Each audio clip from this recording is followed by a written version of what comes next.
Happy Tuesday evening, everybody, and welcome to the Not a Boss Continuum. And tonight I have another amazing show for you guys. But before we get started and before I introduce them, I want to just say hi to everybody who is already in the chat. Let me just see who we have. Of course, we have Mr. Gary Spikes in the house. Good to see you, Gary. And oh my gosh, my lovely Sharon Guy. I haven't seen you in a little while, Sharon. I hope you're well. I hope you're well. I've missed you. Let's see, who else do we have? We have Mr. Brian Barber. Hey there. Good to see you. And oh, wait, I'm sorry. My mouse is a little sticky tonight.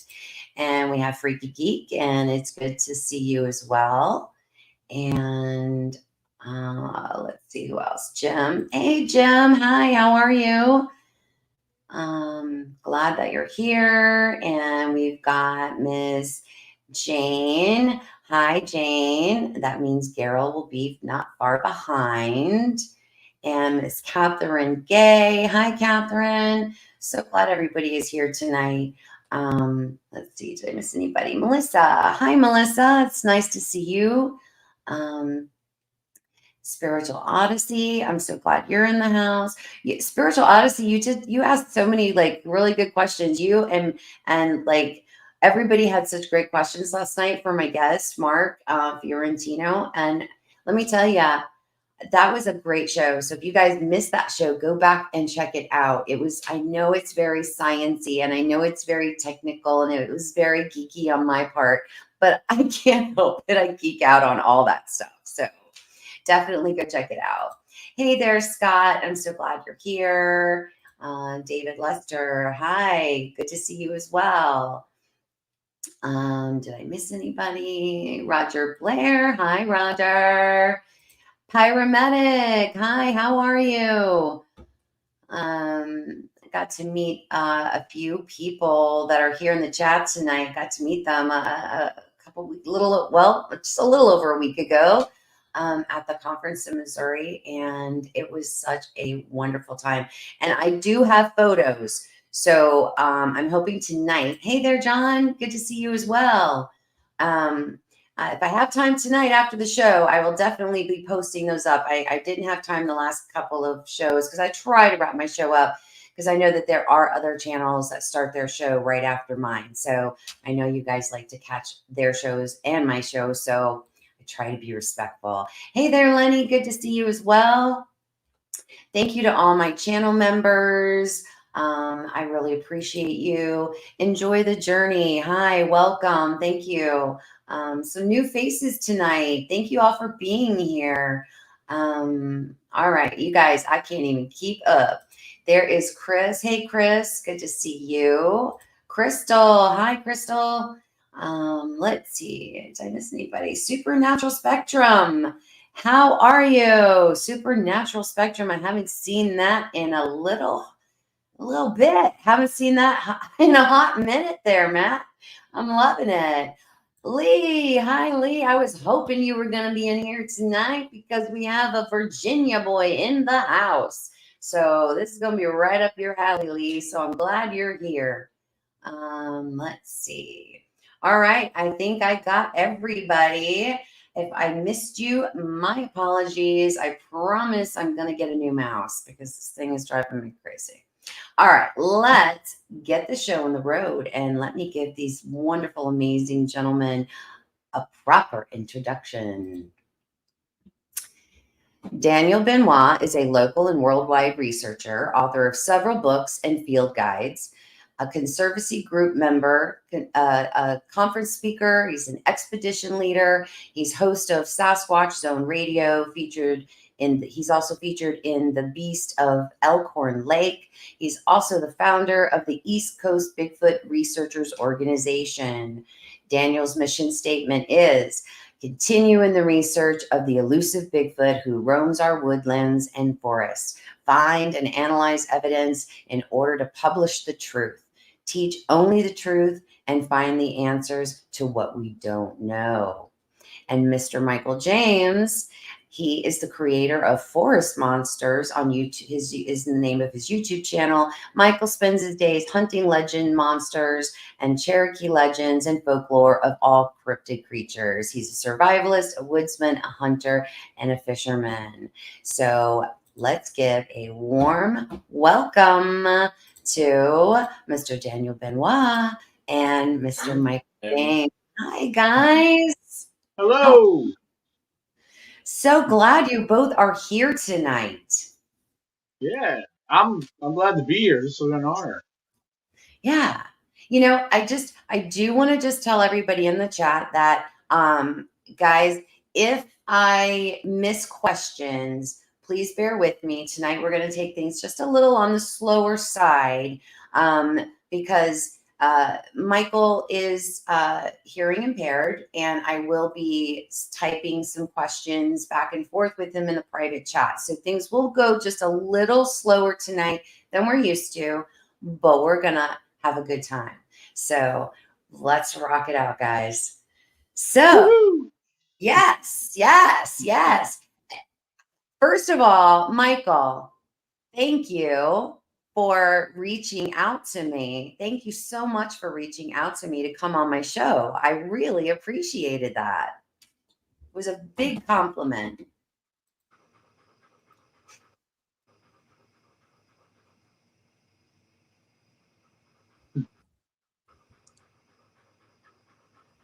I'm trying to type it here.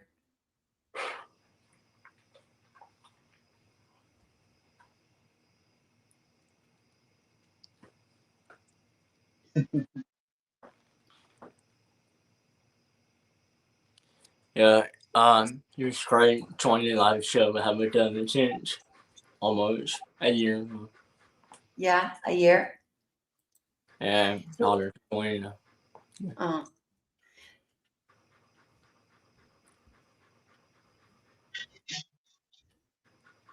So yeah, Michael, what have you been up to lately? I just typed that in. Oh, okay. Oh, okay. I didn't know that. No, it's great. No, it's fine. I wasn't even looking at the live chat. I didn't know you would ask that question to him. Well, I'll be able to just been take a break all summer, and it's almost fall, but I've just been take a break, take care of my family, and working on vacation.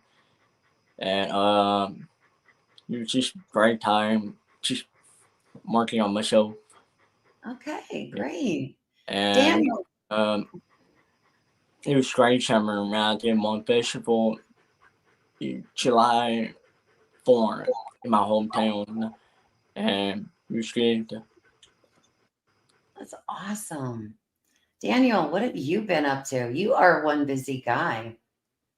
I'm catching you in between expeditions, actually, right? Yeah. Well, I just came back from my group camp out, the ECBRO group camp out. Well, we hold at least two campouts per year. Our first one was back in May, and again, we just came back from our second one this year. And I tell you what, we had a great time. Can't say we found Bigfoot, but we've had a lot of other experiences and heard some cool things out there. Of course, all the general wildlife out there, the owls, coyotes, and a few other interesting vocalizations that we weren't quite able to identify. Had some tree knocks one of the nights we were out there. But yeah, I mean, like I said, it was a great time, great fellowship. We got people come from. I mean, it's not a big group. I try to limit the people that come up to my events. But the people we had people from North Carolina. We had Leanne, this was her second time camping with us. She came all the way out from Colorado to camp with us. Oh, wow. Yeah, we were supposed to have a few others. They weren't able to make it. There was some last minute cancellations, which is no big deal. I mean, sometimes work schedules and life gets in the way, and I get that, So, yeah, I mean, like I said, that was a big thing. Where everybody's already looking for the next event, which I'll throw some dates out there before long. Yeah, there's an investigation, one or two investigations coming up. We're working on scheduling them. One is in West Virginia. The other is kind of a local one. And so yeah, I'm excited about them and how they will go down. The one investigation out in West Virginia, me and a couple of my team members, we actually have permission to stay on a friend of mine's property out in West Virginia who has a cabin out there, which is going to be awesome. Oh, wow. Okay. Yeah, especially the weather's getting a little cooler, so it'll be nice to stay indoors. 'Cause we've all been tent camping this past week, and there was a couple cold nights, but that's to be expected this time of year out in the mountains. Um, so yeah. Besides some investigations coming up, then my next traveling event will be in South Carolina. Um, the South Carolina Bigfoot Festival in Westminster, South Carolina. This will be my 4th year attending there. I speak there. I've been speaking there for the last 3 years, and I'm going to tell you that event is like going to a family reunion for me. I mean, it's just everybody there is very warm and welcoming. It's a huge event. You get to know and meet. I mean, you get to meet and know a lot of people there, especially the organizers of that event. They're real good friends, and they put on a very successful event. So again, I'm looking forward to that. That's October And 13th and 14th. I'm and sorry. and where's that one at? It's in Westminster, South Carolina. Westminster, South Carolina. Yeah, Okay. yeah, Westminster. Yeah, it sounds like Minister, but it's actually Minster.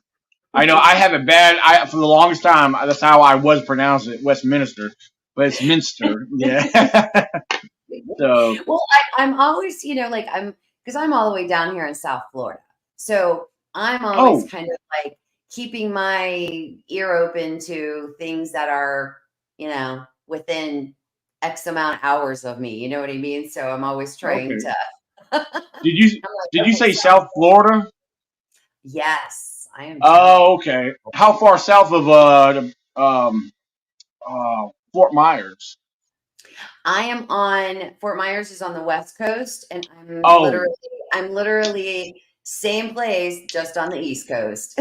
Oh, okay, okay. Now, only reason I asked that, I have an older sister that lives down there, so yeah. Okay. Her and I got some aunts and uncles. They all kind of live close together down there around the Fort Myers area. So yeah. Well, anytime you come down to visit, you let me know, and I'll meet you over on the West Coast, and we'll go to Mayaka. Okay, hey, that works for me. I've been meaning to get down there. I have not been down there ever, and that's on my bucket list. So yeah. Definitely. You gotta go if you're a researcher and you haven't been to Mayaka State Park, listen, that's the place to go. It's for number one, it's beautiful, but there's so much there.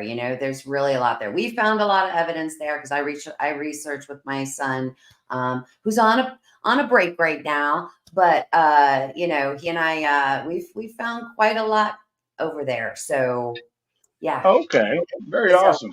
really, really cool place to go. It really is. It's worth Yeah, the trip.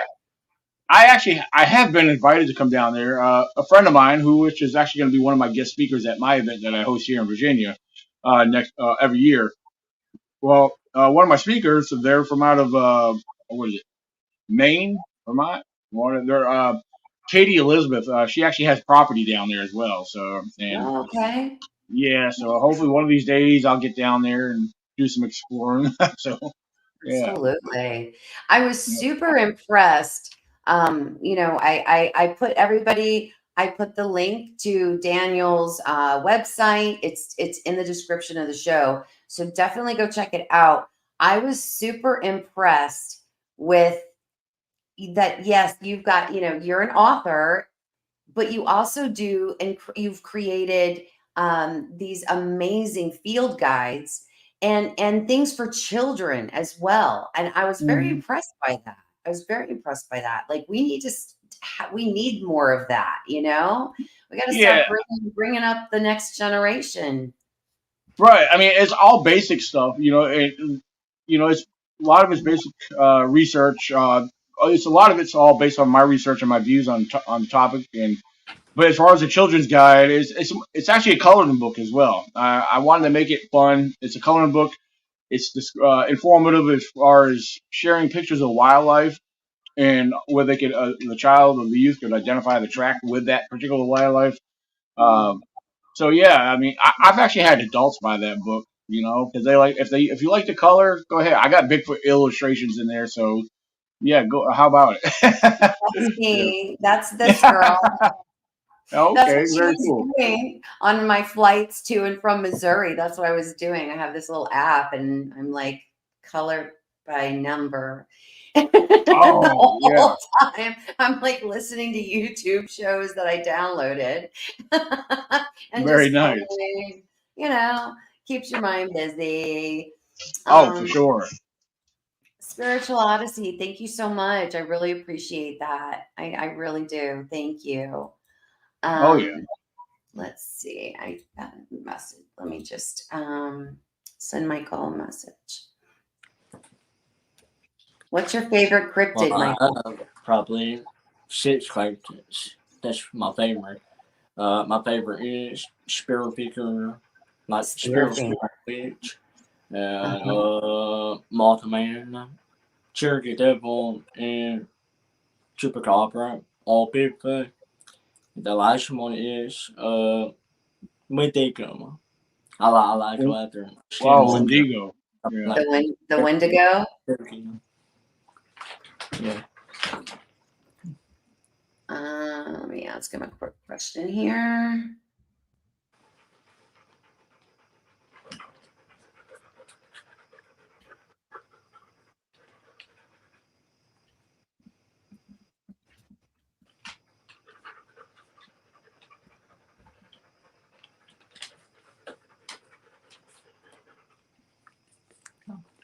And I asked him if he thinks that skunk apes are different than just regular Sasquatch. Well, I heard much about skunk ape from Fort Swamp. I think it could be same or either different, but that ain't catch the body, But you still need samples and truth. Um, we heard from people caught them on trail camera. Some of them was real, some of them was fake, and I'm gonna say it's probably different. And you still need to catch a live, you know. Awesome. That was a great answer. hmm I have to agree with Michael, to a certain extent, because yeah, the skunk ape is definitely different. I mean, and here's my thing. I've been asked this. This kind of goes with a question a lot of people get or throw out there. Do you Mhm. believe in the different types of Bigfoot? And I absolutely do. I mean, I can't prove that, but I do believe in that. And I, Mhm. and I, and the reason I say that, because based off of the region or the location that they live or inhabit, uh, you got the skunk ape, which is described to be more orangutan, long hair and shaggy. Out in the Pacific Northwest, they seem to be bigger and larger, Mhm. taller. I know based off of eyewitness accounts and what I've gathered here in Virginia, their heights, I mean, they vary. Eyewitnesses have seen them to a reddish brown, dark brown, black. Uh, I think I have heard of a white one here in Virginia, but that's a very rare thing, I believe. Mhm. But yeah, most are usually black or brown. And on average, I think they're anywhere from 7, possibly up to 8 feet here in Virginia. Mhm. Um, so yeah, again, I think they all vary in size based off of their habitat or their region or I think they location. do too. Yeah. I agree. I agree. I mean, I've had two sightings. I had a nighttime sighting down here in 1986, and that what I saw that night, I mean, very patty looking. You know what I mean? It was that Mm, patty, that classic patty look, but not as tall. Only I would say about 8.5 feet, maybe. You know, mm, um, but my daytime sighting that I had down here is it it was totally completely different. It was this beautiful auburn, color and this beautiful soft like ashy gray skin, and mm, I saw it like from here up, and it had a round head. It didn't have a conical head. It was mm. it was actually human looking. It looked very, very, very human. It did not look like I expected them to look, like in the daylight kind Right. of thing. I didn't expect it to have such human looking features to it, the one that I saw. And it was very kind of like lanky, like a basketball player kind of body type style to Okay. it. It Yep. wasn't, I've it wasn't like I've heard of big and that. yeah. So I've kind of seen like Yeah. two different types down here. So who knows? Like I think that Absolutely. there are different, um, I don't know, like we're not all different, right? We're Oh all yeah. different people. We all look different. So yeah. Yeah. That's what I tell people. I say, people say, well, what do they look like? I say, well, yeah, we're all like us people, humans. I mean, we're all shapes and sizes, big and small. You know. Right. But yeah, as far as you're talking about the ones you seen didn't have the sagittal crest and the pointy head. And Yeah. based off of what some artists have thrown together, based off of eyewitness counts, a lot of them do have just a rounded head. I see some really well put together professional artwork, and these artists, their drawings look so realistic that their great work is, of course, their artwork is based off of what eyewitnesses are describing. Hmm. And I know a lot of people say, yeah, they look human. They look, or some of they look more ape, which more of a non-human side. Yeah, I just believe they just vary, like we do. So Yeah. absolutely. Spiritual Odyssey has a question. What types are more aggressive towards humans? I don't know what you're. I'll give my thoughts, but after you guys give yours. They I think the ones that haven't had no coffee. No, I'm just joking. haven't had Sasquatch coffee. That's what it is. That's right. My take on that, I think it really, really depends because I mean, and based on all the stories I've gathered, or even my own experience, not one have I ever come across as aggressive. Um, Me Now, either. would one say that rock throwing is an aggressive approach? Perhaps to a certain extent, but the way I look at it, if you get rocks thrown at you, they're just that's their way of saying, all right, get out of here. You're getting too close. You're invading our space, or there may be another reason why they don't want you there. But I personally wouldn't take that as an aggressive thing. They're just, they're throwing out a warning without trying to reveal themselves. Because Hmm. I really don't think they want to be seen. Right. So I agree. I although agree. there's yeah, I mean, although they are seen, I mean, I believe it's coincidence or more or less accidents, or being in the right place at the right time. So Right.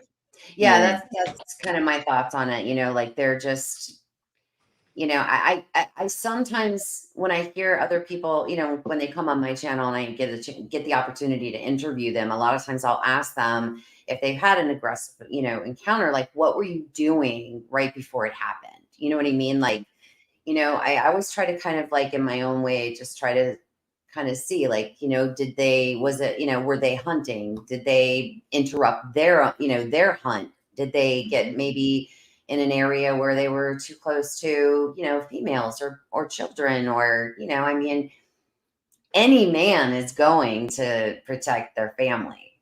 right, So, so, those things kind of go through my head. I think of them as people and that they're forest people. And, that's just my view. I've not had, even though I've only had two sightings, I've still had a lot of other encounters. And right, I've not, even the only one that we had that was, I don't want to say aggressive, but it was kind of like, hey, y'all need to go, is we had a rock throwing incident happen. hmm Where I've had that. Yeah, a very tiny rock came in and then another tiny rock and then another little bit bigger rock and we didn't listen and another a little bit bigger rock came and it was kind of like, okay guys, it's time to head out of here. oh So yeah, most definitely. Yeah, I've only had a rock thrown at me, well, once, Well, there was another time I thought there was a small one thrown at me, but I wasn't really sure on the smaller one because I think that just might have been something falling from a tree. But there was one incident several years ago where I was walking up this trail. The further you go up, the narrower it gets and the tighter it gets because the foliage and the mountain laurel was real thick back there.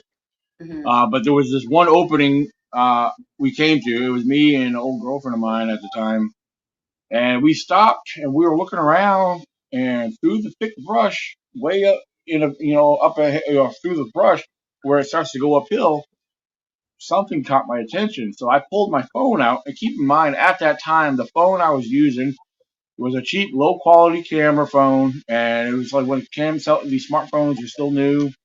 And well, it was new to me. I'm sure there was better ones out there, but I had a cheap one anyway. So I started pulling up the camera. I turned it on, started filming, and I'm looking at something, and we're both looking at it. And something in the brush there was something dark there, very dark, and you could see it moving, kind of going side to side, up and down, and it was very inconclusive. Couldn't really make out what it was. But after a few minutes of observing it, I just ruled out it's probably just a bear. Although the girl that was with me, she said that's probably a juvie squatch. I don't know. Couldn't really make out no detail or see anything, but there was definitely something there moving around. So put the camera away. We continued further up the trail, and when you get to a location, there's a creek up ahead. You have to cross that creek to continue where the trail goes into the woods further. So we crossed that creek and we started up on the other trail, and we weren't even about maybe no more than 10 feet on that trail. Here comes a big rock, about a football sized stone, comes landing right beside us. And we look at each other, we look down at that rock, and then we scoot back, we look across from where we just came. Now we never saw nothing. We never saw nothing, but somewhere in the background we heard woo. I was like, all right, let's keep let's keep moving. And then we come up to an area where it comes into an opening up there, and I'm at the point I was like, all right, there was something there. You know, we're gonna have to walk back through that. It's the only way to get back out of there. I mean, yeah, there was other ways to get out of there, but it would have been more challenging because trail was the clearest way to get out. Right. But I look back at that and I question myself. I said, that was probably not a bear. Maybe it was a young squatch, and something was giving us a warning to stay out of that area. You know, Right. 'Cause we don't know what was in that area. Like I said, it was thick brush. There was a lot of heavy, thick mountain laurel. Mhm. So yeah, there was something there. I mean, I can't prove there was a Sasquatch, but I mean, what else are you gonna throw a rock that big? And you know, Right. so I Right. Right. mean, yeah, it's funny.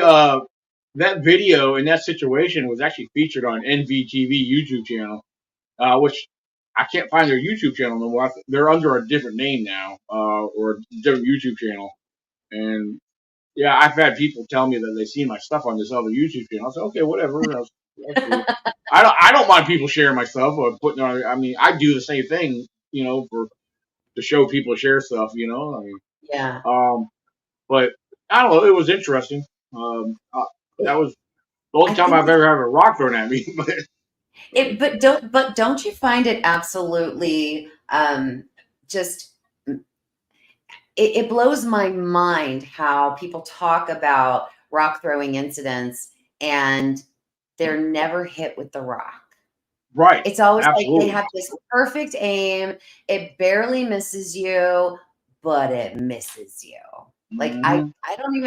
I don't think I've ever even heard an encounter, or I mean, I'm sure there are encounters where people get hit, but I mean, very rare. Yeah, yeah. Out in the area out here, it's a little southwest of me. It's not maybe maybe an hour from me. I know I had this one lady share that she had a rock thrown at her while she was on horseback. She trains people. She takes people horseback riding, Mhm. and she trains them with their horses to go off trail riding. And but she said they were on this one particular trail, and she said before the rock even landed, you could hear it coming through the trees, and Wow. it seemed like it was coming from for a while. It wasn't like just a nearby toss or throw, but you could hear the sound of something coming through the trees. And next you know, boom, this rock hits and lands right behind one of the horses. Never hits anybody, but it landed right there where they all saw it land and start. It did slightly startle the horses a little bit, but yeah, I mean, yeah, I Wow. mean, I, there was another incident too. I mean, there's a few rock throwing incidents. I've heard north of me, just not far from where I normally camp at. But some friends of mine that spend more time up there than I do. I've in this one particular area. It's in Virginia, but not far from West Virginia. I know a buddy of mine was camping there by himself, and nearby there was a young couple that were camping, and apparently they were leaving out, and they saw him camping nearby when they were pulling out from their spot, and I guess they felt the urge to come over and tell them why they were actually leaving, and they actually were having multiple rocks thrown into their campsite from off the lower ridge above them, and they heard some kind of scream amongst all that rock throwing. So it scared them. They didn't want to stick around to find out what was going on. And I wouldn't so- either. yeah, so I mean, I don't know. like I I said, take that back. I'm pretty. yeah, I stick around. I like all the weird stuff. yeah. And I've actually, my buddy took me to that area. We camped there. We did an overnight camp in the area one time. Can't say we found anything, but we had a grunt nearby, which we both agreed that was a bear. Mhm. And then I think I went back like a week or two later to camp out for the weekend by myself. And and he did tell me, he said this area will become, it gets very eerie because here it is, it's out in the middle of the woods, it's nothing but woods all around, and it's below a big giant power lines area, and the sound of the power lines when they snap, crackle, and pop above, you'll hear that, and because of the way they sound, he declared the area, he named it himself Whispering Hollow. And I learned that as the night as the night goes further, that cool air comes down and it becomes kind of foggy and misty in the area, and then you're hearing the sound of the static above. Yeah, it sounds like voices, you know. So yeah, I'm there camping by myself, and like I said, yeah, you get that eerie feeling out there because you're out there by yourself in the middle of nowhere, and there was, I can't say it could have been bears, but I'll tell you what, it was enough to get me to move out of there, like throw my stuff in my vehicle and get out of Dodge. But on that one night I camped there by myself, I had my sidearm sitting right beside me too, and I had plenty of lights. And over to the far left, like slightly behind me, was the sound of a tree cracking. I mean, it's dead quiet out there, and all of a sudden from out of nowhere you hear this crack. Like, That what the hell classic. was that? And I'm thinking, okay, it might be a bear. So what do? I grab empty buckets and jugs, I'm banging, making all kinds of loud noise. And I settle down, I put them down, go sit back to my chair, just sit there listening again. And probably about somewhere between maybe 5, 10 minutes later, directly right behind my tent was another crack right behind my tent. What the hell? I get up, grab my spotlight, and I'm pointing, I'm holding my gun, like, and I'm yelling. I said, "Who's out there?" I'm like, yelling what? And my You're like, spotlight, yeah, it's so foggy you can't see but 10 feet in front of you maybe. And my spotlight, for one thing, it wasn't charged up enough. It kept, every time I pulled the trigger on the spotlight, it would go off. I was like, crap. oh my So God. I was like, I can't see what's out there. So I was like, all right, I left my tent, I threw all my most valuables in my vehicle, and drove.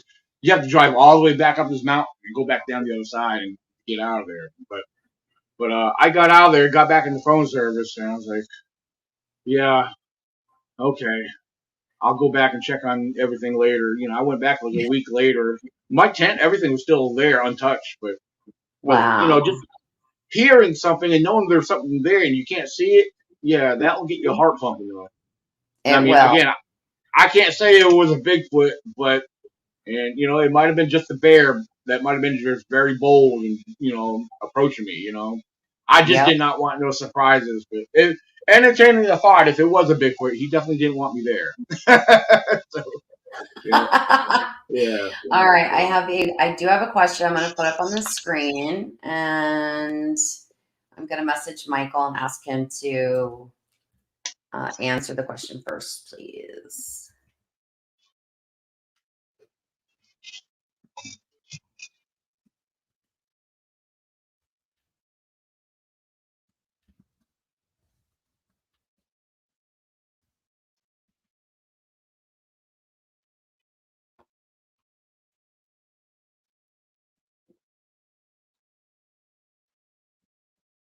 Did you see my question? And Michael, she asked you a question. The question. Oh, he responded because he's got his dog with him, and the dog farted.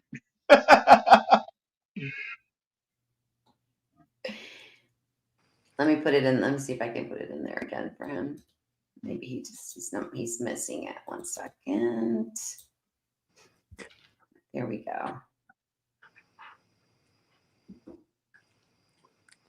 Yeah. Scary encounters back to 2 years ago from Season 1. Me and my buddy Hawk Shannon, we were walking his woods, and back since Season 1 Episode 3, we were walking the woods at night, and he said he was hearing crazy sound. I can't hear him, but he just hear him. We couldn't see anything, we just heard him around. So we were shocked, scary, while watching footage that weren't eye glowing. Some people told me it could be owl or black bears. I looked up close. I don't think. I mean, I have that footage on YouTube. It's just like 6 feet tall. I'm not sure if it's bear or either Bigfoot. And my scary encounters again from Season 2. Me and Michael, Wishing Characters, we went his cave tunnel. I was hearing my water splash. We hear current sound, more strange threats, almost like bears, or either Bigfoot threats. That's stuff we have a scary with. Wow. That would be very scary. That would be very scary for me too if I heard that. Yeah, Michael, was that in Tennessee?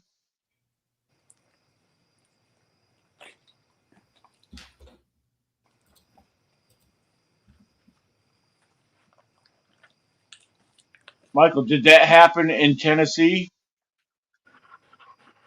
And I just typed it in for you. Oh, okay. Yes, both of them. It's in Tennessee. Okay. Yeah, both of them. It's in Tennessee. 2 different states. Awesome. So what about you, Daniel? What was your most memorable and scariest encounter? Well, I've had a couple different encounters, but only one of them, the most scariest thing I could really recall, was in 2015. Well, my first encounter that was a visual was in 2014. But a year after that, during the hunting season in 2015, I was in this camp spot right next to where I normally camp. And keep in mind, there was nobody else camping in the area. Because during the hunting season, out in the area where I camp at, yeah, sometimes there's other hunters out there that camp. But this particular year, there was nobody in the area. But I'm sitting here at the campsite, and, it's probably about 9:30, 10 o'clock at night.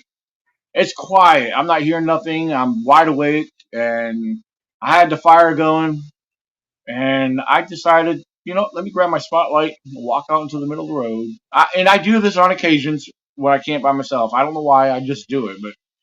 But I walk out to the middle of the forest road, and keep in mind, I did not have the spotlight on. Not yet. I always go out there and stand in like total darkness. I kind of look around. I listen a little bit. Well, I started shining my spotlight to my left. And right inside the tree line immediately, I heard, even though I didn't see it, I heard a deer run off. I know the sound of deer running through the woods. So the deer, I spooked up a deer. And I was like, okay, cool. And so I started panning my spotlight from left to right. And as I got around the 2 o'clock position, something inside that tree line, apparently I got the attention of something else that was there. And what I heard next was very large, very heavy, and without doubt bipedal. Because just inside the tree line, all you hear are these large, heavy bipedal steps walking away. You could hear whatever it was stepping on, it was crunching and thumping. I mean, like, it was the sound of that and hearing the weight that the way it was stepping. I mean, actually had my heart pounding up in my throat. I mean, I was by myself. I was unarmed, and I was out there in the middle of nowhere. Oh my And God. when I heard that, yeah, I literally started walking backwards, going back towards my camp, and with the opposite hand reaching down to my belt loop where my keys were hanging, pushing the unlock button on my key fob. I was like beep beep, making sure it was unlocked, just in case I had to jump in there and get out of Dodge.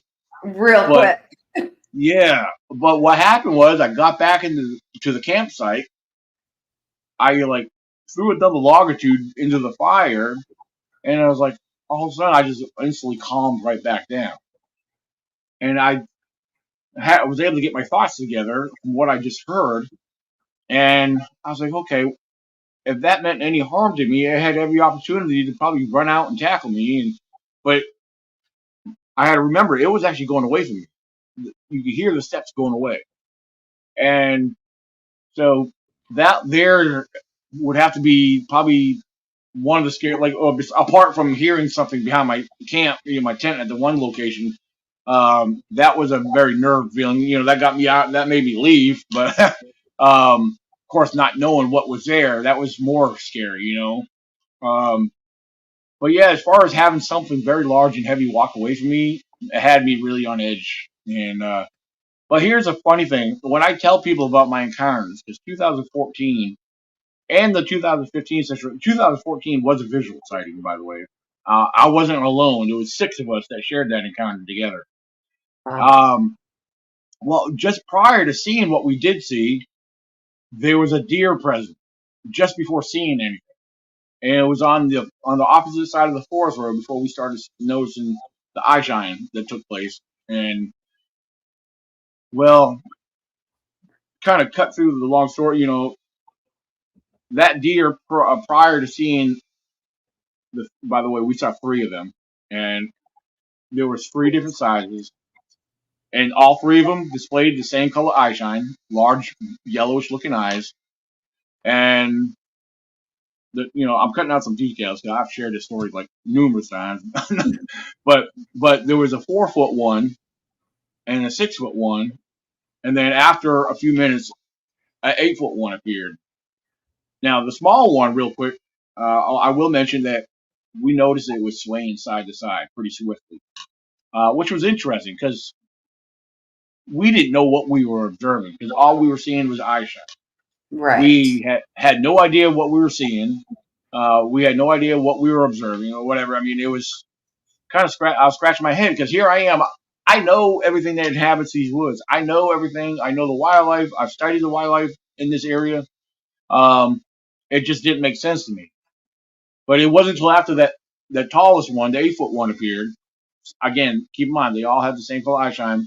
The 6-foot and the 8-foot, they were just staring there, and you could see them blinking their eyes on occasion. We all had headlamps. This took place just after midnight, but yeah, what confirmed them? Because my buddy that was with me, he said, "Dude, guys, we got squatches." Now, when he said that, okay, I wanted to believe that, but I needed something more to confirm that for me. Because I'll keep in mind, all we're seeing is eye shine. We're not seeing no shapes, no silhouettes, no physical features whatsoever. But that tallest one actually made a maneuver. It turned to its left and it took a step or two, and then you could see it when it turned back. Because of that, I believe it was the right angle and the position of the light that caught the movement. You could clearly make out wide, broad shoulders and a big, round head on top of those shoulders. And I know a couple of us saw that together, and that to me is what confirmed it. These weren't no bears.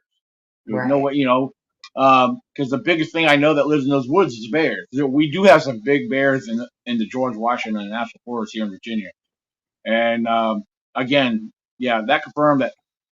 Yeah, those. What else could they have been? Right. Um, no other I always, animal species has wide, broad shoulders and a big round head. You know. yeah. Um, I always ask my guests when they describe the color of their eyes. So are you talking about that it was eye shine or that they were illuminated from the inside out and kind of had a well, glow? yeah, these I believe were because we all had headlamps on, and I believe it was the eye shine or the reflection from off of our lights. Mhm. All 3 of them had the same color eye shine. The only other animal I've ever encountered out there at night with solid bright yellow eyes, reflecting off headlamps, is raccoons. Raccoons have bright, piercing yellow eyes. Mhm. I've actually walked up to a raccoon, not knowing it, looked down down below in like a ditch line, and here's a raccoon looking right up at me. I mean, when I first started, it startled me. I went, "Whoa!" I said, "Oh, You're yeah, it like, was just a "Oh." raccoon." Yeah. Yeah, it was like I That's almost had like a flashback. So, oh wait, I'm not that close, am I? No, but it was just a raccoon. But awesome. so yeah, like I said, it was the reflection from off our headlamps. We did not see no illuminating eyes, as some people claim, but yeah. But here's a fun, interesting thing, and I like to point this out to people too, is that again, prior to having those encounters, there was a deer present at each one, 2014 and 15. And so I questioned this till the very day, and it's believed that Bigfoot hunt deer, eat deer, and I believe that's very likely. And I was always wondering, I said, did we interrupt something? Yeah, I mean, was there a hunt that was about to take place? Were those deer about to be their dinner? Mhm. Um, because I mean, that first set of eye shine, when we first saw the first set of eye shine, it was very close to the edge of the road, and till it zipped off, and we regrouped up to that location. To my buddy Tracy, that was with me, he's like, "Guys, come on up here. We got eye shine." Because we were coming back from a lake that was in the area, headed back to our campsite. We had almost a mile hike back to camp, and we were walking in single file line. We were talking at normal tone. We weren't trying to keep quiet because our mission was just to get back to camp when all this would end up taking place. So, so yeah, that's the question I asked myself: did we interrupt a hunt? You know, like Right. 2015 when I had that walk away from me. Was it working on getting that deer? Right. Right. So, so I Yeah. don't know. That's something I think about often. So I mean, I've had other things over the years. I've seen things in the distance. That I want to believe might have been a Sasquatch and a young, but that was through my camcorder on a ridge. Uh, some years earlier, I had a cheaper camera, and I didn't know if it was. I don't know what it was, but like I said, it was I was observing that from a good distance.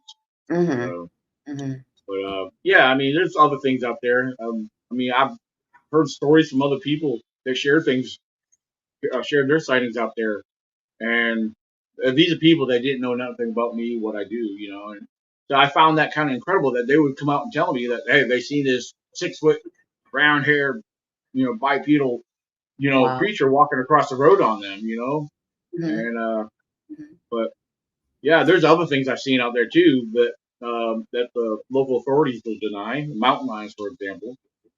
Virginia does have mountain lions, and it's funny because I question, I get the same response almost every time, no matter what game warden or forest law enforcement officer you talk to. Because yesterday, sitting by the fire, probably about, I don't know, 5 o'clock in the evening, one of the local game wardens show up just to check on you, because they check on campers out there and make sure you're not doing nothing stupid or whatnot. So yeah, the guy, young guy, we had a good talk, you know, and then I was like, all right, I got to ask you something. I said, you probably get this all the time, but I said, what's your take on mountain lions in these woods? And as soon as I finished the question, he jumped on it right away. They do not exist here. And then he went on with explaining whatever he said, but Mhm. I didn't even say so. If I told him I saw one, he would have made an excuse up for it. I know what I saw in 2000. 2015 was also the year I seen a black one cross the road on me out in the forest road. But there's been many other eyewitnesses up around this area and the surrounding state, Tennessee, North Carolina, Kentucky. Mhm. There's eyewitnesses all throughout the Appalachian here that they witnessed. Right. Multiple ones here in Virginia. I've had people respond to my blog that I put out there for my blog site, and the response was quite fascinating. I mean, you Yeah. can't call these people liars, Right, right. I mean, especially when they come to you with such detail too, Right. And like here in Florida, it's a very huge. I just posted something on my page, my Facebook page the other day because it's a huge misconception that all we have here are, bars and beaches, right? Like, oh, there are no Bigfoot in Florida, but a lot of people don't realize that we are number 3 in the amount of sightings that are reported, right behind Washington State and California. So, we have a lot of sightings that happen here in the state of Florida. So I Right. do have a question for Michael. Some of the people in the chat were asking him, what do you think about Dogman? The dog man. I went after him probably just once, but never seen him. Just found a track. It's almost like sounds like a wolf or coyote. Mm-hmm. But I'm thinking the dog man. There's so many reports of sightings in Tennessee, all over the United States. Mm-hmm. But some me and my team we were talking about dog man or either Tennessee wild man, Miami running together in Tennessee. And Really? I don't know if Dogman or could be Wormwolf or either Dogman you call it. But I remember the TV show news, the news was like a wolfman standing. The leg is almost like a human leg. There were no patch fur on it. And it was like a mark by the bench. That's all the news. And Dogman spot is Tennessee between Chattanooga, Nashville, where I'm at. I'm in the middle. So there's it's still a lot on there. A lot of reports. Yeah, and I think the dog man. I wonder how many is out there. One dog man or either 100 of them. And I'm guessing there could be pack of dog men. Mm-hmm. Mm-hmm. Awesome. What about you, Daniel? What do you think about Dogman? Have you seen one? No, I have never seen one, and I get asked this question, and now there's some cryptids I'm very skeptical on, and some I prefer not to really get into. But my take on Dogman personally, this is just me now. I mean, and no offense to anyone who believes or whatever, but uh, as far as Dogman, well, first of all, for those who may have claimed to have seen him, I believe there's a possible misidentification going on. Okay. Are they seeing? Are My thing is, I question myself on this. Are they seeing a type of Bigfoot that they're referring to as a dog? I don't know, but scientifically, my mind, the way I look at things scientifically, and I'm not all science, but I look at certain things scientifically and critically. Could there be something um, inadequately that we could say, okay, there is a dog humanoid looking figure upright? Mm-hmm. You know, I don't know. I just question that thing. I just don't see how. And here I try to keep an open mind, but it does.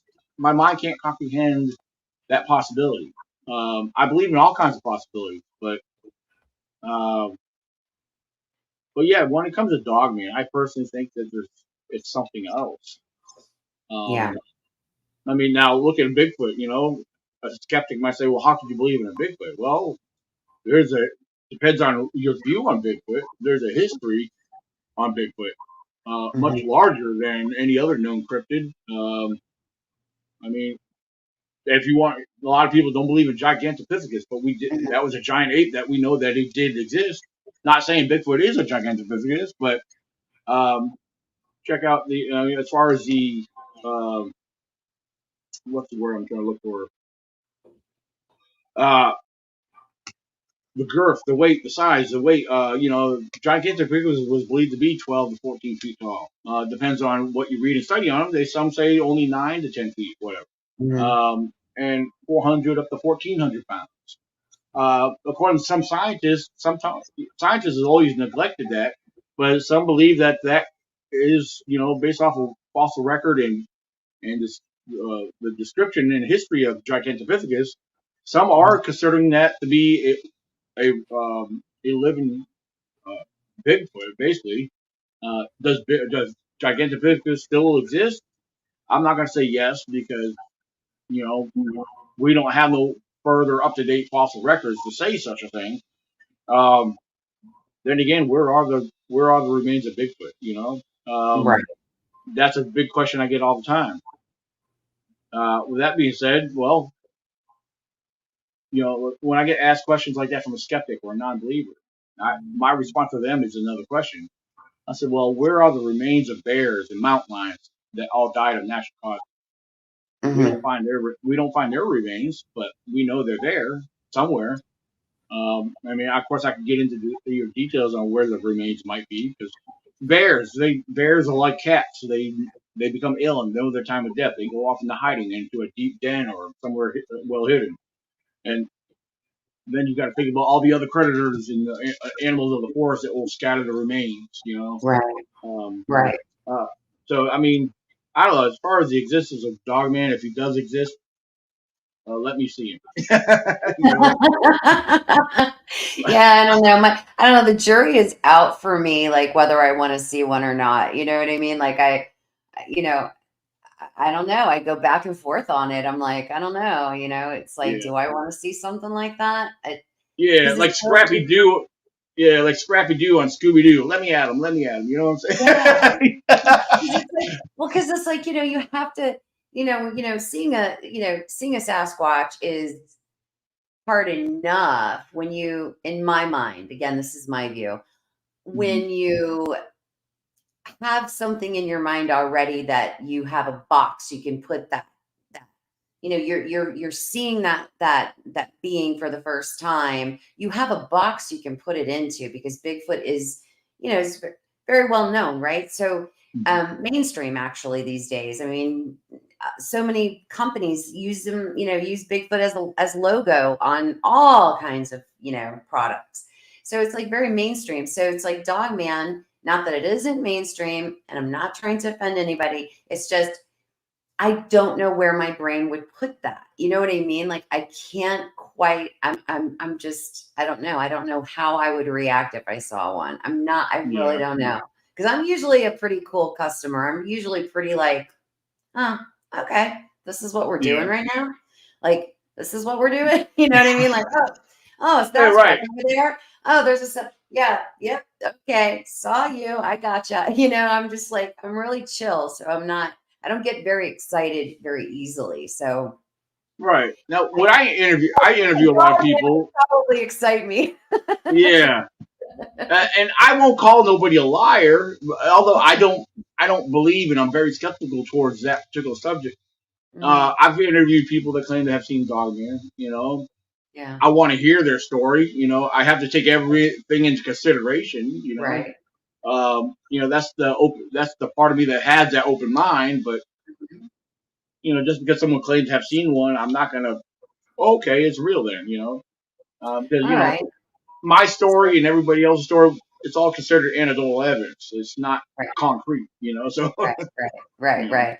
So here's a question I ask all researchers, and the reason I ask this question is because I follow super close, and I'm very good friends with Shane Carpenter and Randy Harrington, mhm. and one of the things that Shane has been able to find in the 400, and I think in another property as well, he's finding these they're kind of like a stick kind of in an angle into the ground, and like maybe something was kind of like moving the stick around and making these holes, and he's been finding them in his areas when he has been finding them for many years. Excuse me. And usually when there is the presence of a very young one. Have you, Mm. in your research, seen any of these kinds of holes anywhere in your research, in your areas? Well, talking about the stick in the ground, or a stick in the mud, or whatever it may be, I have actually come across those numerous times here in Virginia. But Okay. there's an illogical explanation for almost every one I find. Now I know Shane Carpenter. He works Oklahoma, and he has come across a lot of evidence and has a lot of experience. I'm not sure of his terrain and territory. I don't know what it looks like down there.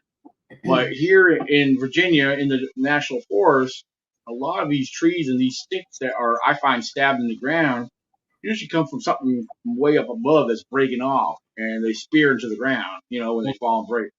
Um, So yeah, you haven't seen any like evidence of any like juvenile footprints around anywhere near them or yeah, any. I can't say I've never noticed any tracks nearby.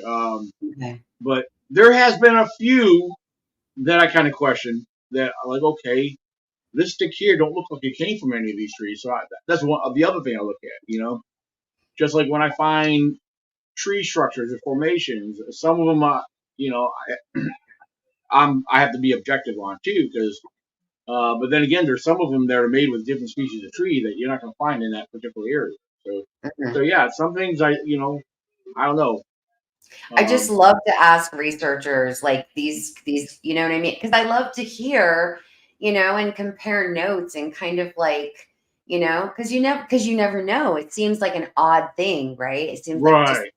random odd thing that you kind of come across, and and if people don't kind of like ask questions and talk about little things like that, you just never know where these connections could Oh lead us. yeah. So Yeah, I always I'm actually fascinated. I'm sorry. I'm sorry. I didn't mean to. no, I, no, go ahead.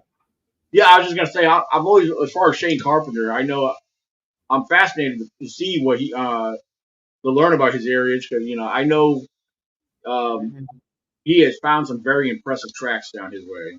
Very impressive tracks, and Yeah. hear his story. I've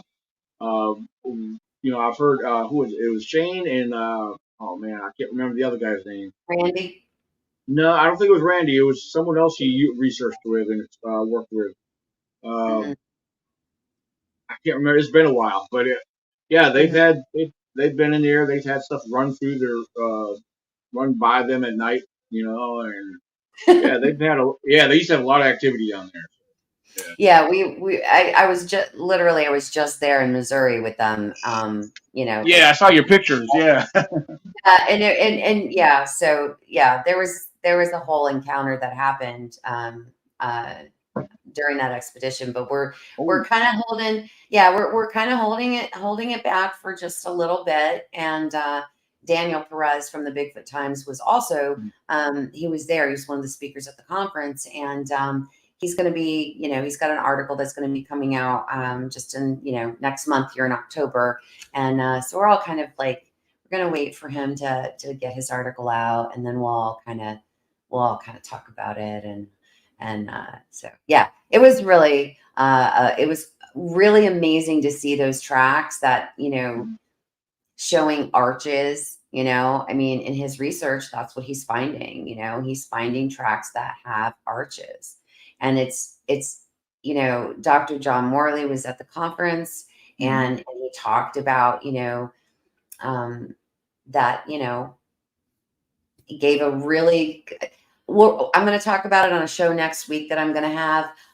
But he really talked in depth, and presented amazing evidence to them actually having arches. So Okay. it was a very groundbreaking conference to be at. There was some amazing information that for the first time a lot of people have not even ever heard. So I'll tell you, that was a conference to be at. Conference to all conferences. It was Oh, fabulous. nice. It was. Very awesome. So, but yeah, so now where do you like, so you always have you are always having like expeditions that you also head up to, right? So you do Hmm. several of those a year, right?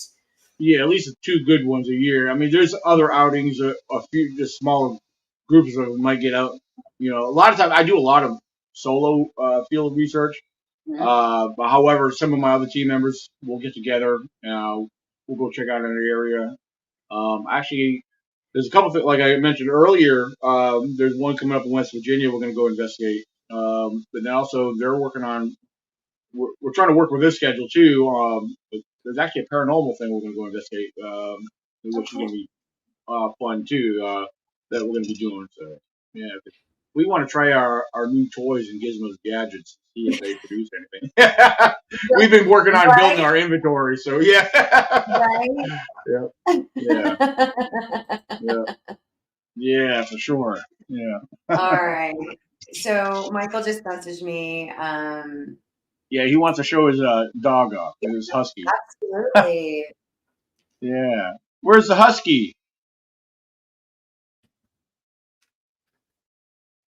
Yeah, go ahead, show us the dog, Michael.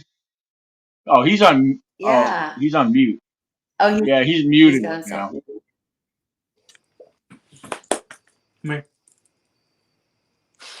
She's so beautiful. Come on, Choppy. I say, husky. Oh, she's beautiful. Oh. She's almost 1 year old. She's 1 year. October 1st, I think. Yeah. Yeah. Alright. Yeah, that's what I showed you. Okay, take her out. What's her name? What's her name, Michael? He's muted. 2 names. Husky or Molly. Molly. Molly. Or I just keep calling her Husky. Like famous dog name Husky. Okay, nice. Nice. He's gorgeous. So, oh, there he goes. I think he has to take her outside. Okay. Yeah. Yeah, he had to take her outside. Yeah, he messaged me. He said he has to take her outside. Yeah, friends of mine that were watching here, Melissa and David Lester, they camped with me a few times, and this is their third time camping with me. And back in May, in this past group camp out here this past week, they had their German Shepherd pup with us, and she's about 9 months old, and it's funny. She's still very playful. She's a nice sized German Shepherd for her age, and it's interesting to watch her reaction to the sounds, you know, to if we get barred owls or whatever might sound off. It's interesting because these are sounds that we hear that we're used to hearing. They're new to her, So yeah, it's fun. Did she get spooked by anything? I mean, during the campaign? Sometimes little things might spook her. I mean, it's things like around the fire or something that gets banged or rammed by us. It might startle her just a little bit. But she's starting to come around. She's starting to get used to things. Like I said, but it's a learning experience for her to hear all these sounds. So, and her name is Luna. So, and she's a very well-behaved, beautiful dog. So. Oh wow! Yeah. All right, shout out Luna. Yeah, eventually she might be our Squatch sniffing dog one day. Oh, there you go. There you go. How perfect is that? Yeah, because it's funny. Sometimes there's things that we don't hear. We notice something. She gets alerted to things like, what's she hearing? Like she'll look into the woods like that, like there's something there. Right. Because dogs have that keen sense. They pick up on things that we can't. So. Exactly. Yeah. Right? I mean, the biosensor is the best out there, right? It's better than little gadgets. So, okay, let's talk about this paranormal thing. So I always ask a lot of researchers the same question. So have you ever seen any orbs out there? Or got any EVPs or anything like that while you were out there researching? I personally have not. I've been asked that before, and I would love to see something like that. To be honest with you, I really would. I'd love to see something like that, but I have not. Now, as far as the paranormal side, I'm kind of new, merging into it a little bit. I mean, I got real good friends of mine who are actually part of my committee team for my annual event. They're a well-established paranormal team. They're the ones that they were producers and filmed my most recent documentary, The Beast of Elkhorn Lake. Yes. So I was gonna get there for sure. Yeah. Really good documentary, actually. I loved it. Okay, excellent. Yeah. So they threw some of their expertise in there, which I thought was awesome, man. I hope, we in the future we hope to do again because that was just well, they're still working on their season 1. You know, they got a few episodes now under that season. Their plan is to continue on with that, to make other seasons and to do follow-ups and other follow-up investigations with the various people they are working with. So yeah, but like I said, as far as the paranormal investigation we got going on is something we're going to check out because it's a location that's claimed to be haunted. So we're gonna, like I said, we're gonna go check it out, and I don't know. Hopefully, we can stay there. It'd be nice if we could stay there overnight. That would be a good thing, you know. Right, So, right, yeah. right. I mean, pretty much So, anywhere in West Virginia, you're gonna find haunted everywhere. oh yeah. Is it that way Uh, in Virginia as well? yeah. Virginia's known to got some I mean, some historical places that are well haunted. Like the paranormal team, Twisted Realm, of the Twisted Paranormal Society, AKA my producers of Beast of Elkhorn Lake. They host several events at a lot of historical locations, Civil War museums and history. What is it? Um, yeah, different Civil War hospitals and stuff that used to be, all part of the Civil War. Um, Right. and they usually have. I don't know if you're familiar with the race chasers from North Carolina. The North Carolina race chasers are a big part of their events stuff too. So, Okay. Okay. um, which they're going to be. I probably shouldn't be mentioning because they're not. I don't know if they're ready for me to announce, but they're going to be a part of our event next year. Even That's though we're the Virginia Bigfoot Conference, we're adding in more paranormal to the twins. You know, so right. um, so yeah, our events are growing. So yeah, we've already started combining some paranormal with our Bigfoot and Cryptid theme. You know, so Hmm. and it's it's actually working really well right now. So yeah, So yeah. what do you got? So what do you got coming up? What you got coming up? I'm sure it's a whole lot. Well, You probably have a this list this year, long over there.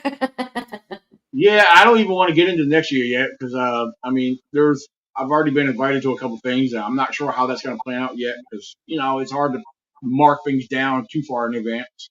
Um, but yeah, I got the South Carolina Bigfoot Festival coming up October 13th and 14th, which I'll be headed down early on the 12th, and I won't be coming home till the 16th. We have the West Virginia investigation over on that property by the cabin. And then that paranormal investigation coming up. We don't have a date for that yet, but that's coming soon. Okay. We hope to do it within the next month or so. Let's see. Um, and then one thing I started, and I used to do these long time ago. I used to host town hall gatherings. We just had a group gathering September 2nd, which we had a small turnout, which was nice. We got to hear some good stories. We plan on doing that quarterly here in Virginia. Nice. The next one's going to be around December, which we're not sure. We have a location in mind for that. We try to keep it within a certain area here in the Shenandoah Valley, that's where I live. I'm based out of the Shenandoah Valley in Virginia here, um, in the western part of the state. Because I'm probably about an hour from the West Virginia line, depending on which way you go. All Um, right. so yeah, there's a few things coming up. Like I said, there's a few events I've already been invited and talked to about for next year. Mhm. One thing that's going on right now, I don't know if you've seen it on Facebook, but it's a contest that's going on. It's called the Face of Horror. The face of horror. I was Yeah, gonna mention it. I'm glad you brought that up. You want to yeah. talk So about that and get my well, I mean, subscribers to go and vote for you? yeah, yeah. Please do. It's free to do a vote daily. I encourage you if you're willing to support me. It's very much appreciated. I've been holding first place for the last 3 weeks, so so Yeah. yeah. So send me to Los Angeles for a photo shoot and $13,000, and so Right?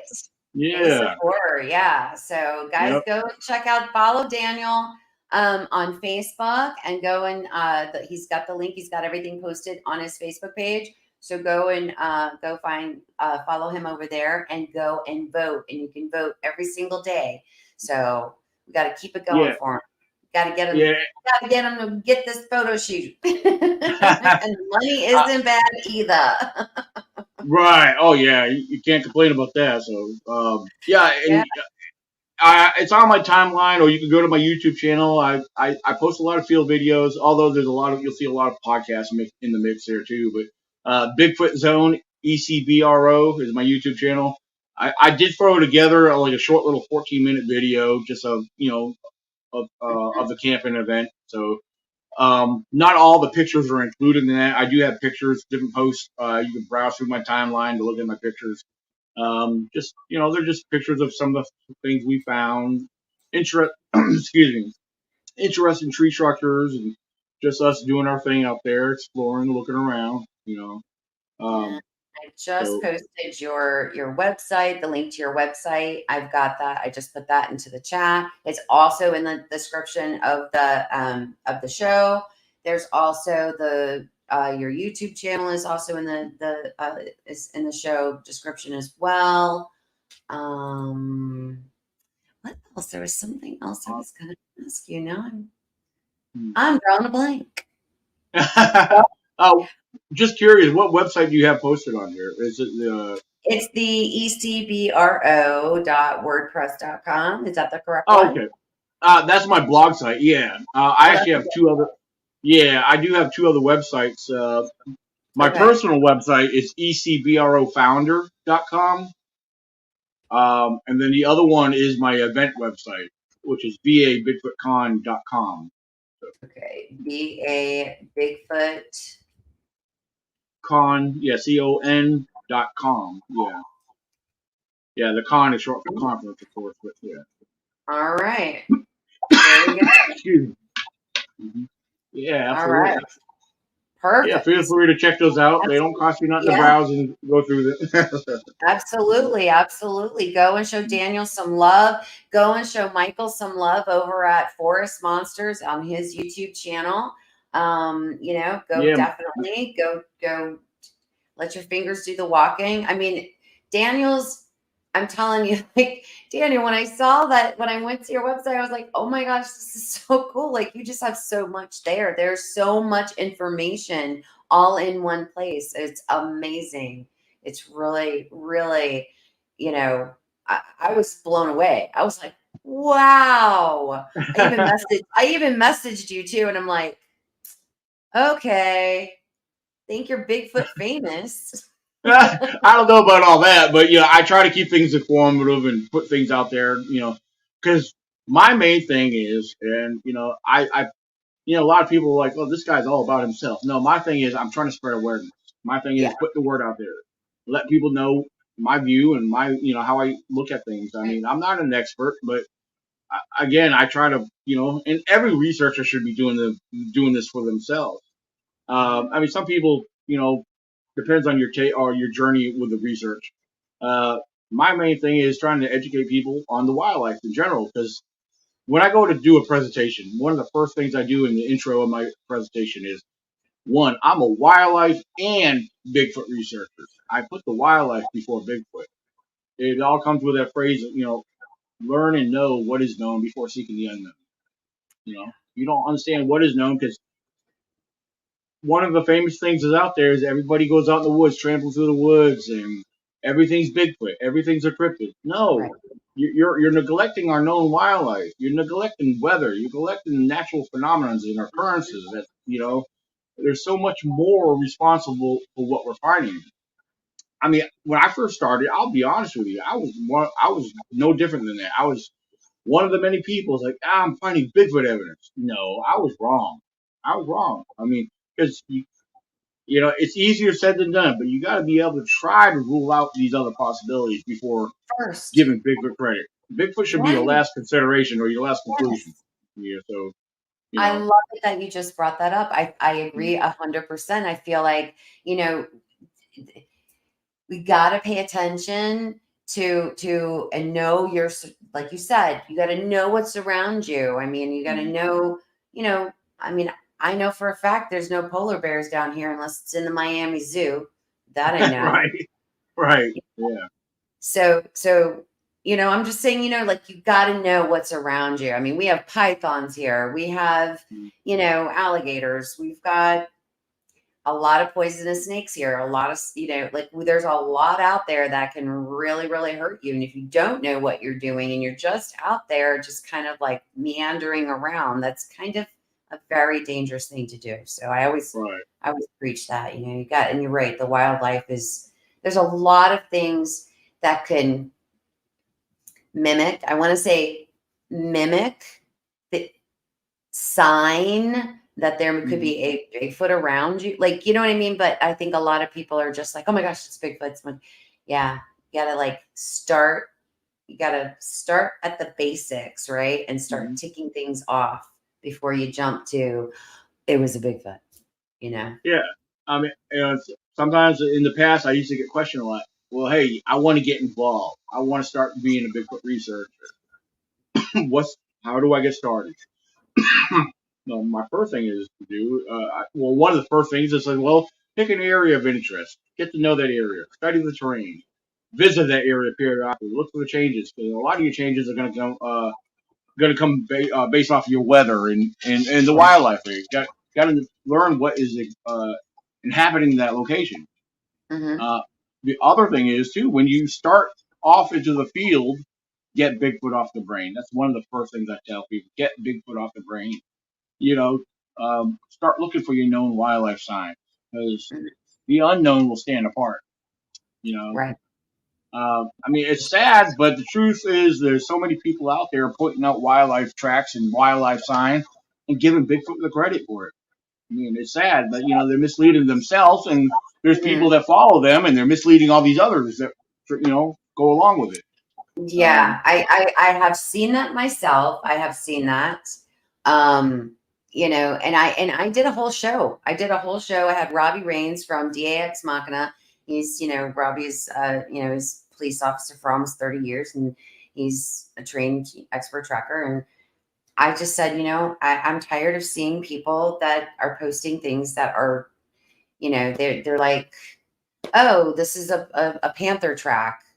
It was clearly canine. It was clearly, I see that a lot, and people don't, just like house cats, right? Cats don't leave nails in their prints, very rare, and it's like, I'm like, so I said, Robbie, come on, let's do a show. Let's talk about tracking. Let's talk about what to look for. Let's talk about, easy things. I'll show some. I mean, that was one of my favorite shows because I got to geek out and we got to talk about tracking because I think it's super important because, things can be, like I went over Labor Day weekend and I was out in an area that I love to go. And normally in this area, there's usually no sign of hog anywhere, usually in this area. It's kind of a little pocket where there's not really any there. And this time I found bobcat, I found hog, and it was interesting because some of them were very like overlapping, right? And on top of each other and very next to each other, although that you could tell that they were done, different times. And but sometimes you can look at that and go, oh, because the hog has dew claws. People forget that they have the dew claws, and they'll immediately jump to it's a dog man track. Right. Yeah. It's funny. I'm glad you said that because you talking about people mistaking canine for or feline for canine, vice versa. Yeah. I have seen in these dogman groups people posting pictures of very large feline tracks and saying they're dogman tracks. So yeah, I've seen that. Just like these other tracks that are misidentified that were they're clearly bear tracks, and people say, well, there can't be a bear track because there ain't no claws. I could show you numerous pictures of bear tracks I find without claws. Not every bear track will display claws, and I promise you that. And people are so they're misinformed. They're deceiving themselves, and because they're misinformed. I'm not saying I'm not calling anybody stupid. It's misinformed. There's a big difference there. So, ladies and gentlemen, you got to be a little bit more objective. Stop planning everything to be what you want it to be. You're letting your imagination control your fact. What's reality. So it's sad but true. And it's easy to do. It's so easy to do because you want to, in a way, you're out there and that's what you're looking for. And you want so bad to have that interaction or that sighting so bad that you're Right. just willing to, like, take that square peg and try to put it into the round hole. And sometimes you can't do that in research, Right. I tell people all the time, if you want to have an interaction or an encounter or what, just go camping. You don't have to go hiking. You don't have to go tracking. You don't have go camping. Right. Hang out with your family, have a good laugh, put some music on, have a fire, toast some marshmallows. Guarantee you. Yeah, that's a majority of what. Yeah, that's a majority of what we do. I tell people when they come out there, because some of these people are like, we had the one couple come up from North Carolina, great couple, and they've been in other campouts with other people. I was like, look, you just want to, you really want to just relax. We come out there with a non-aggressive approach, but then again, there's a couple things we didn't get to do that I wanted to do out there because some people arrive later than others. You don't know when they're going to show up. They're expected to show up on this day, and so you're stuck there at camp waiting for I'm the host of the event. I can't leave the camp. So, but yeah, we do some exploring. We like to generalize, and explore around the camp perimeter to see what's going on around there. So we've done a few. Most of our hiking was during the daytime. We did do a night hike. One of the nights we were out there, we walked up the forest road a little ways and hung out one of the other perimeter campsites. Just sat there, and just relaxed a little bit. And, yeah, we didn't hear no Bigfoot or nothing other, but we heard coyotes very close to us. So, like wow, we thought we were going to get attacked because that's how close they were. Like, yeah. But yeah, so yeah, I tell people, yeah, you don't want to go out there, just whatever. I mean, hey, go out there and enjoy yourself. Yeah. Just exactly. Go out and have a really good time. And that's what we did, That's it. You go. And it's very, yeah. The fellowship is amazing in this community. The fellowship is so worth it. Like, honestly, like if we don't have an encounter, then we don't have an encounter, but we all had a wonderful, bonding experience, fellowshipping with each other. And nobody feels weird because we already are all weird, right? We already believe in weird stuff. So. Yeah, absolutely. We're a bunch of weirdos out there in the woods, so. That's right. Michael sent me a message. He wants to share about his upcoming videos and stuff. So let me just let him know. Oh, yeah. Yeah.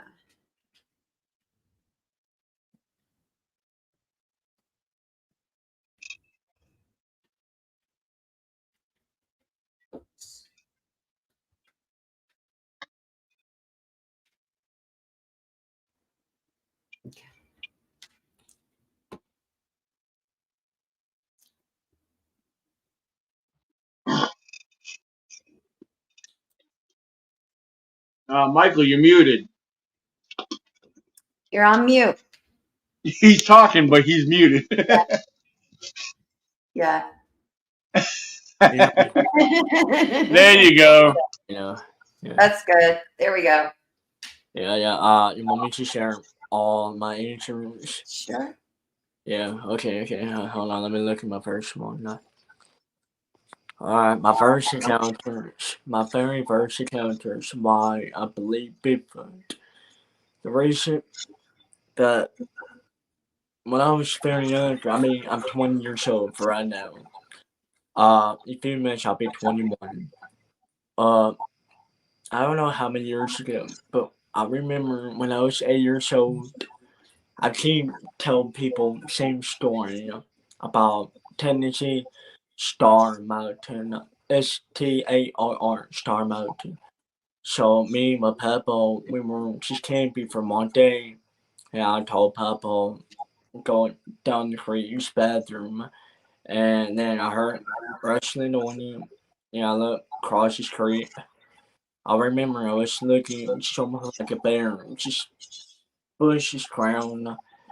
And I didn't know what it was, just kind of weird. And then just looking at it, it just stood up for like, you're staring at me, I think.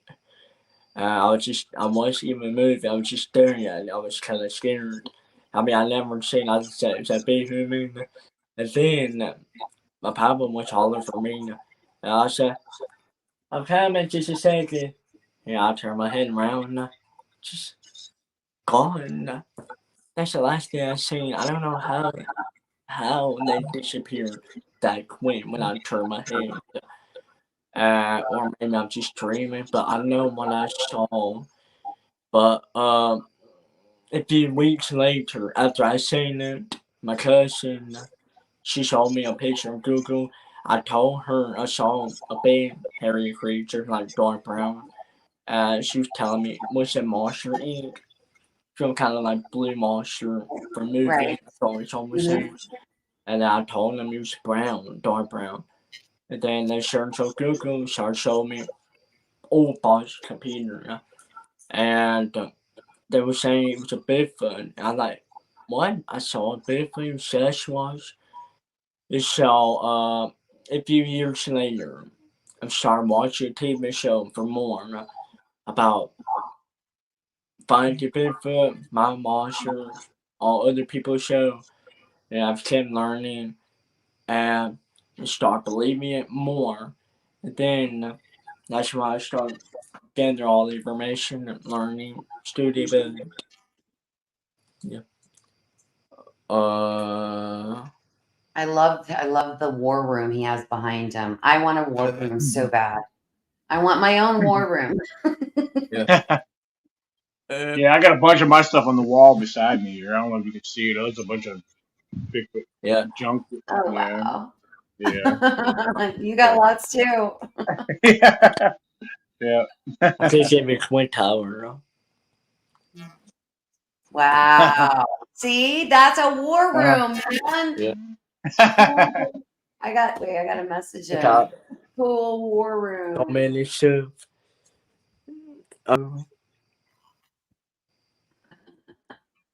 Yeah, you got a bunch of cool stuff up there. Yeah, he does. Yeah, he does. I have video of this already on my YouTube. You got to or I'll get my new one. Cool more. Thank you. The next one is upcoming videos. Well, upcoming videos, and that's one big announcements, big news. Big news. Because I just got more new brand team. Their show is called Elkhorn Discoveries because the more working together to form some monsters. Elkhorn Discoveries together, but we have full team. There's 9 of us. One of the guys who just joined us, he's a big researcher. He knows about Primo ghosts, Bigfoot caves too. We're working on a new expo. This is coming soon. The new expo for season 3. Well, we're gonna be start filming this fall in October, and then it should be releasing in November. Yeah. Who was the other channel that he's going to be collaborating with? Did you catch that, Daniel? Well, let me message him. The other, I'm not sure.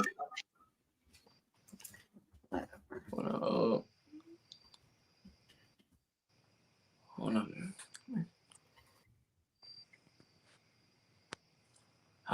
Sorry, I forgot something. Okay, the next one we were working on during the film, some people kept asking me when is my next video, but I'm making a few days, I'm making the next videos could be spooky story, chapter 2. Spooky stories, It's chapter gonna 2. be Okay. make people very, very emotional, happy, sad, cry, scared, terrified, stuff like that. I mean, the first story I make on my mind. Some of them is from the book. And some of them I make on my mind and mix it together. It makes more different. So the next one is gonna be the spoilers. It's gonna be about Wendigo, chapter 2. The Wendigo. Yeah, Wendigo and something else. I don't know. I haven't looked at them yet. But the future. I'm working on. Me and my team. I'm working on film to exploring in Tennessee, Georgia, Florida, maybe. And also, we'll be doing video when Jesse have been hollering. Joe and Jesse. All that holler. Yeah, we'll be doing film going after probably werewolves or big black Bigfoot. That's exciting. It's gonna be more amazing coming up. And some people told me about how did I met Turtle Man. He was my favorite. I watched him since I was little, probably when I was 7, 8 years old or 9. And growing up, my cousin watched him. And my first time meeting him back 2021 on June or July. When I met him, and Clay took you, the famous singer from Nashville, I was telling him my words. I was telling him I like his show. And then keep see him more, keep talking to him, be nice. And then do more videos. It was crazy. I was like, wow, a lot of people like it. And then me, Turtle Man, and other celebrants, we just become best friends. And it's more awesome. Yeah. Yeah, Turtle Man's pretty cool. Yeah. I like Turtle Man. I like him. I've always liked him. He's awesome. Yeah, he's a lot of fun too. He's loved by everybody. Yeah, he was one of my guest celebrities at my most recent June event here. So yeah. What's his name about? He's probably a character and a half, though, right? Oh, to spend yeah. time with. Oh, that's so cool. Yeah. Yeah, and one thing about Michael, I don't know if many people know this about Michael here, but Michael is an artist himself. Yeah, he does a lot of really good drawings, Bigfoot and other cryptids. So, yeah. Wow, I didn't know that. I did not know that. Okay. Yeah, he does various paintings, and he said, he brings them to his events and stuff. Art Discovery. I haven't looked up. I think his name is Stephen. I think he's a leader of that show. Okay. But Arcane Discoveries. Joining me for my show of Orange Monsters. But I'm to be still a leader. But Stephen, I'm gonna make him to be my right hand. I mean, like he can help people be leaders, like another head leader. Some people tell me why I go in the woods with no gun. About it's too dangerous, bear, coyotes. But right now I'm gonna be curious. Some people ask me what kind I'm gonna be curious. It's something like from the Monkey Day requirements. It's like Magnum. Well, I'm getting one, but it could be more awesome experience monster hunt. Yeah. That's awesome. Thank you. Yeah. Thank you. I sent them a message too. I want to thank you for being here tonight, Michael. Thank you so much for being here. Thank you, Daniel, for being here. Hope you'll come back. Anytime. It was my pleasure. Thank you for having me. So. No, it's I just I don't know. Everything fell in line, and for me, it's when things like that happen and they just fall in line. It's divine timing, and I'm always so appreciative. Thank you both for your time tonight. Perhaps sometime in the future we could plan a Bigfoot gathering or expedition down your way, and you could lead it, and I'll follow. I love it. I love Yeah, it. I love yeah, it. I love it. Oh my gosh, I would yeah. love to do something like that. Maybe we Oh yeah, will do something like that. Maybe next year we can hmm, let's put our heads yeah, together. Maybe we can make that happen.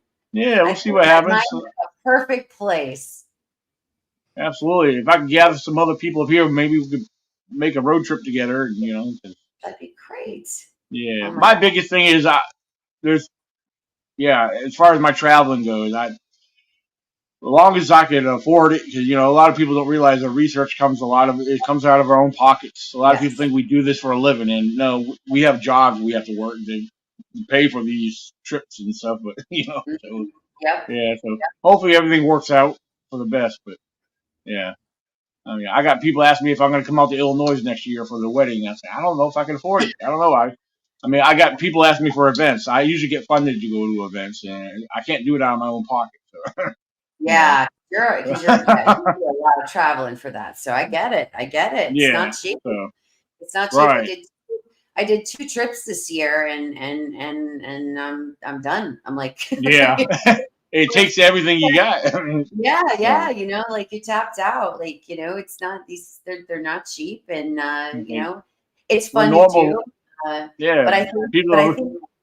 I think next year for me though, I think I think I would be I think I would feel I think I want to do more expeditions next year instead of Mhm. conferences for It's myself. funny. It's funny you say that because that's what I've been telling people. And like this year, I didn't do entirely a lot of events. I attended a lot of small conventions up in Pennsylvania, but that's my thing.